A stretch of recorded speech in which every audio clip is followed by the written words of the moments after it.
New Orleans, 1918, a city pulsing with life, music, and a darkness lurking beneath the surface. The Great War raged across the ocean, but a different kind of fear stalked the streets of New Orleans. Whispers turned into terrified murmurs. The Axeman was coming. The nights grew long, filled with the dread of unseen eyes. Families huddled together, fear a constant presence in their homes. The city that once danced to the rhythm of jazz now trembled in fear. It began in the spring, a gruesome discovery that sent chills down the spines of every resident. Joseph Maggio and his wife Catherine found brutally murdered in their own home, their throats slashed, their faces disfigured. An axe, the instrument of their demise, lay discarded nearby. The police scrambled for answers, but the killer left no trace. Days turned into weeks, and the fear in the city intensified. The Axeman, as he was soon dubbed by the press, had vanished into thin air. The Axeman's reign of terror had just begun. He struck again and again, always under the cover of darkness. His victims, mostly Italian grocers, their families often caught in the crosshairs. The brutality of the crimes shocked even the most hardened detectives. Each murder followed a similar pattern. The Axeman would gain entry through a chiseled door or window. He would then unleash his fury, often using the victim's own axe or a straight razor. The scenes were chaotic, bloody, and utterly terrifying. The New Orleans Police Department faced immense pressure to catch the Axeman. The city was on edge, the newspapers clamoring for answers, but the investigation was like navigating a labyrinth in the dark. Every lead led to a dead end. The Axeman seemed to vanish without a trace, leaving behind little to no evidence. The lack of forensic technology hampered the investigation. Fingerprinting was in its infancy, and blood typing was far from an exact science. The police were fighting a losing battle against an unseen enemy. Just when the city thought it had reached the peak of its terror, the Axeman threw a curveball. On March 13, 1919, a letter arrived at the offices of the Times-Picayune addressed to esteemed mortal and signed the Axeman. The letter was a chilling mix of boasts, threats, and bizarre demands. The Axeman claimed to be a demon from the hottest hell. He threatened to return on the night of March 19th, but with a strange caveat: he would spare any place where a jazz band was playing. The letter sent shockwaves through the city. People were already on edge due to the Axeman's previous attacks, and now they were faced with a bizarre ultimatum. The letter read, "I am very fond of jazz music, and I swear by all the devils in the nether regions that every person shall be spared in whose home a jazz band is in full swing at the time I have just mentioned." The Axeman's letter continued, "If everyone has a jazz band going, well then, so much the better for you people. One thing is certain, and that is that some of your people who do not jazz it on Tuesday night, if there be any, will get the axe." The city was thrown into a frenzy. Jazz music, already popular in New Orleans, became a lifeline. Musicians were in high demand, and jazz clubs saw a surge in business. People who had never before considered hiring a band were now scrambling to find musicians to play in their homes. As the night of March 19th approached, the city was alive with the sound of jazz. From every corner, the lively, syncopated rhythms filled the air. It was a night like no other, where fear and music intertwined in a surreal dance. The Axeman's threat had turned into an impromptu citywide jazz festival. People danced, played, and celebrated, hoping that the music would keep them safe from the terror that lurked in the shadows. And as the night wore on, the city held its breath, waiting to see if the Axeman would keep his word. Section 6. Whispers in the shadows. The city held its breath. New Orleans, a city known for its vibrant culture and lively music, was suddenly gripped by an eerie silence. The usual sounds of jazz that filled the air were replaced by an unsettling quiet. People hurried home before dusk, locking their doors and windows, afraid of the unknown terror that lurked in the shadows. The Axeman's letter, a macabre mix of terror and jazz, sent shockwaves through New Orleans. Theories ran rampant. The letter, published in the local newspaper, was a chilling proclamation from the Axeman himself. He claimed that he would spare anyone who played jazz music in their homes on certain nights. This bizarre demand left the city in a state of panic and confusion. Was it a cruel joke or a genuine threat?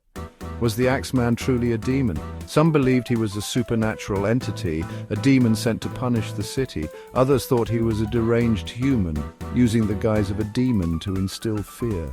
The mystery deepened as more letters appeared, each more cryptic than the last.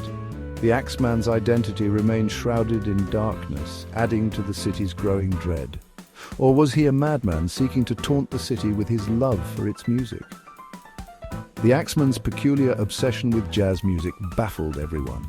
On the nights he promised to strike, jazz clubs were packed with people seeking refuge in the music.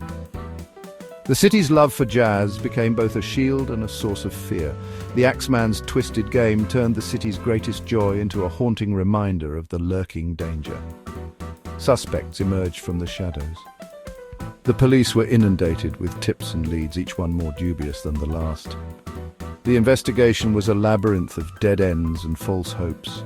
Detectives worked tirelessly, piecing together clues and interviewing witnesses, but the Axeman remained elusive. The fear of the unknown gripped the city tighter with each passing day. Joseph Mumfre, a man with a history of violence against women, was a prime suspect. His criminal record and violent tendencies made him a likely candidate. The police believed they had finally found their man. However, the evidence was circumstantial and doubts lingered. Was Mumfre truly the Axeman, or just another red herring in this twisted tale? He was later killed by the wife of one of his alleged victims. The woman, driven by grief and a desire for justice, took matters into her own hands. Her act of vengeance was both shocking and cathartic for the city. Yet it left many questions unanswered. Did she kill the real Axeman, or was her act of retribution misdirected?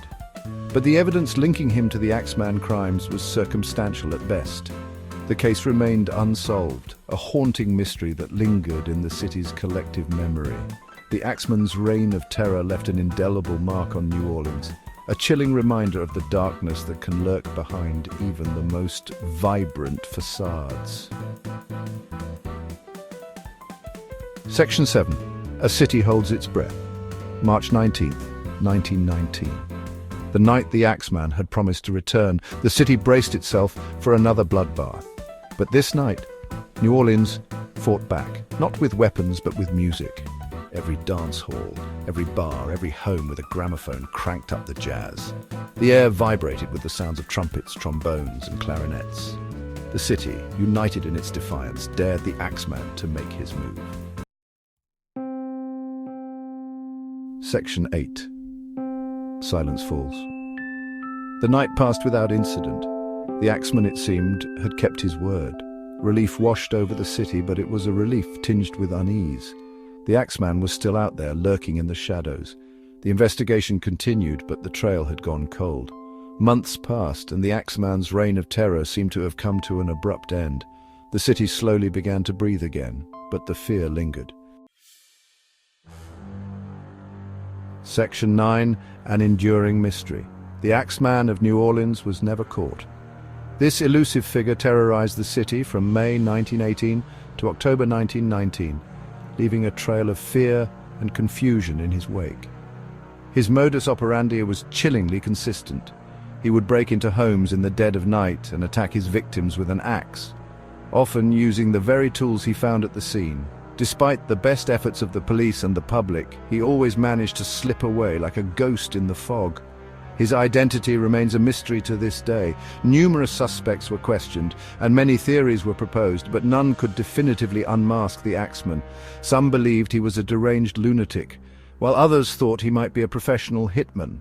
Theories ranged from the plausible to the bizarre, including the idea that he was a supernatural entity.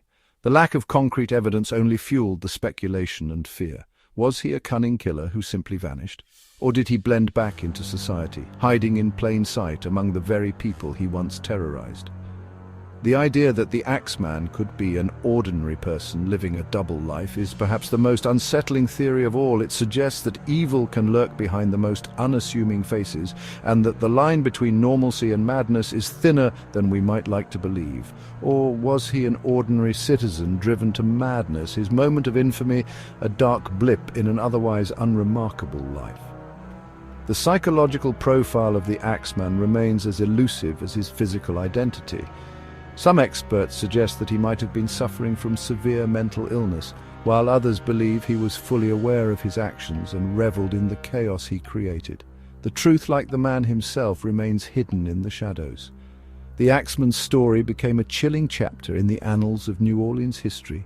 His reign of terror left an indelible mark on the city, influencing its culture and folklore. The fear he instilled was so pervasive that it even affected the local music scene. In a bizarre twist, the Axeman once claimed in a letter to the press that he would spare anyone who played jazz music in their homes on a particular night. This strange demand only added to his legend, intertwining his dark deeds with the vibrant culture of New Orleans. His crimes, shrouded in mystery and fueled by the city's love for jazz, continue to fascinate and terrify. The Axeman's letter to the press, in which he declared his love for jazz and promised to spare those who played it, has become a part of New Orleans' rich tapestry of stories. This macabre connection between music and murder has inspired countless books, movies, and even songs, ensuring that the Axeman's legacy endures. The Axeman may be gone, but his legend lives on, a haunting reminder of the darkness that can lurk beneath the surface of even the most vibrant city. New Orleans, with its unique blend of cultures and histories, remains a place where the past is never far away. The story of the Axeman is a testament to the city's resilience and its ability to transform even the darkest chapters of its history into compelling narratives that continue to captivate and intrigue.